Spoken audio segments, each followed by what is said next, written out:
ஆதம் நபிக்கு ஹாபீல் காபீல் என்று இரு புதல்வர்கள் இருந்தனர். ஹாபீல் நல்லவர், காபீல் கெட்ட குணம் கொண்டவர். அவர்களுக்கிடையே ஒரு பிரச்சனை எழுந்தது. இருவரும் குர்பான் கொடுக்க வேண்டும். யாருடைய குர்பானை அல்லாஹ் அங்கீகரிக்கின்றானோ அவருக்கு சார்பாக பிரச்சனையில் தீர்வு அமைய வேண்டும் என்று முடிவானது. இருவரும் குர்பானை முன்வைத்தனர். அக்காலத்தில் குர்பான் செய்தால் அதை அல்லாஹ் அங்கீகரிக்கும் விதம் வித்தியாசமாக இருந்தது. வானத்திலிருந்து நெருப்பு வந்து அந்த குர்பானை அழித்துவிடும். இதுதான் குர்பான் அங்கீகரிக்கப்பட்டதற்கு அடையாளமாக அமையும். ஹாபீலின் குர்பான் அங்கீகரிக்கப்பட்டது. காபீலின் குர்பான் அங்கீகரிக்கப்படவில்லை. காபீல் கோபம் கொண்டான். தன் சகோதரன் மீது பொறாமை கொண்டான். எனது குர்பான் ஏற்கப்படவில்லை, இவனது குர்பான் ஏற்றுக் கொள்ளப்பட்டுவிட்டதே என்று ஆத்திரம் கொண்டான். உன்னை நான் கொல்வேன் என்று தன் சகோதரனை பார்த்து கோபத்தில் குமுறினான். காபிலோ, நான் என்ன குற்றம் செய்தேன்? உன்னிடம் இரையச்சம் இருந்திருந்தால் உனது குர்பான் ஏற்றுக் கொள்ளப்பட்டிருக்கும். உன் உள்ளம் சரியாக இல்லாதது உனது குற்றம்தானே என உணர்த்தினான். அப்படியிருந்தும் அவன் சகோதரனை கொலை செய்ய முயன்றான்.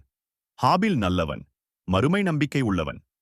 எனவே அவன் தன் சகோதரனை பார்த்து, நீ என்னை கொலை செய்ய முயன்றாலும் உனக்கு எதிராக நான் ஒன்றும் செய்யப்போவதில்லை. நான் அல்லாஹுவை அஞ்சுகின்றேன். நீ என்னை கொன்றால் எனது பாவத்தையும் உனது பாவத்தையும் நீ சுமக்க நேரிடும். உன்னால் எனது உலக வாழ்வைத்தான் அழிக்க முடியும். ஆனால் என்னை கொன்றால் உனது மறுமை வாழ்வே அழிந்துவிடும் என்று கூறினான். இப்படியெல்லாம் விளக்கப்படுத்திய பின்னரும் அவன் தனது சகோதரனை கொலை செய்துவிட்டான். இதுதான் உலகில் நடந்த முதல் கொலை. எனவே உலகில் நடக்கும் எல்லா கொலையின் பாவத்திலும் காபீலுக்கு பங்குள்ளது. கொலை செய்துவிட்டு தனது தம்பியின் சடலத்தை என்ன செய்வது என்று தெரியாமல் அவன் தவித்தபோது ஒரு காகம் வந்து பூமியில் குழி தோண்டியது. இதை பார்த்த காபீல், எனக்கு பிடித்த கேடே, நான் இந்த காகத்தைப் போலாவது இருந்திருக்கக் கூடாதா? எனது சகோதரனின் சடலத்தை அடக்கக்கூட எனக்கு தெரியாமல் போனதே என்று வருந்தினான். மனிதனுக்கு காகம் கபர் தோண்ட கற்றுக் கொடுத்துள்ளது. நாம் காகத்திடம் கற்க வேண்டிய பாடங்கள் நிறையவே இருக்கின்றன என்பதை இச்சம்பவம் உணர்த்துகின்றது. இந்த சம்பவத்தின் மூலம் பொறாமை கொள்ளக்கூடாது, கோபம் கொள்ளக்கூடாது, அவசரப்படக்கூடாது, முரட்டுத்தனம் கூடாது மற்றும் அடுத்தவருக்கு தீங்கு செய்யக்கூடாது. எனக்கு கிடைக்காதது வேறு எவனுக்கும் கிடைக்கக்கூடாது என்ற வக்கிர புத்தியுடன் செயற்படக்கூடாது என்று ஏராளமான நல்ல விடயங்களை சிறுவர்களுக்கு புரிய வைக்கலாம். நபியே, ஆதமின் இரு புதல்வர்களின் செய்தியை உண்மையாக அவர்களுக்கு எடுத்துரைப்பீராக. அவ்விருவரும் காணிக்கை நிறைவேற்றிய போது அவ்விருவரில் ஒருவரிடமிருந்து அது ஏற்றுக்கொள்ளப்பட்டது, மற்றவரிடமிருந்து அது ஏற்றுக்கொள்ளப்படவில்லை.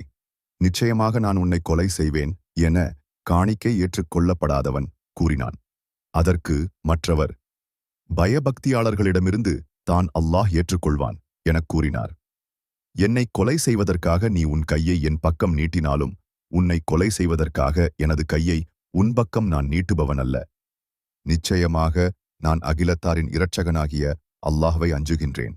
என் பாவத்தையும் உன் பாவத்தையும் நீ சுமந்து அதனால் நரகவாசிகளில் ஒருவனாக நீ ஆகிவிடுவதையே நிச்சயமாக நான் விரும்புகின்றேன். இதுதான் அநியாயக்காரர்களுக்குரிய கூலியாகும் என்றும் கூறினார்.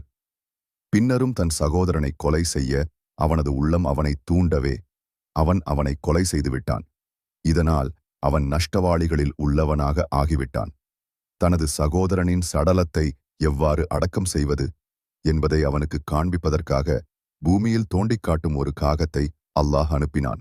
இதை கண்ணுற்ற அவன், எனக்கேற்பட்ட கைசேதமே, நான் இக்காகத்தைப் போலாயினும் இருப்பதற்கு இயலாதவனாகிவிட்டேனே, அப்படியிருந்தால் என் சகோதரனுடைய சடலத்தை நான் அடக்கஞ் செய்திருப்பேன் என்று கூறி கவலைப்படுவோரில் உள்ளவனாக அவனாகிவிட்டான்.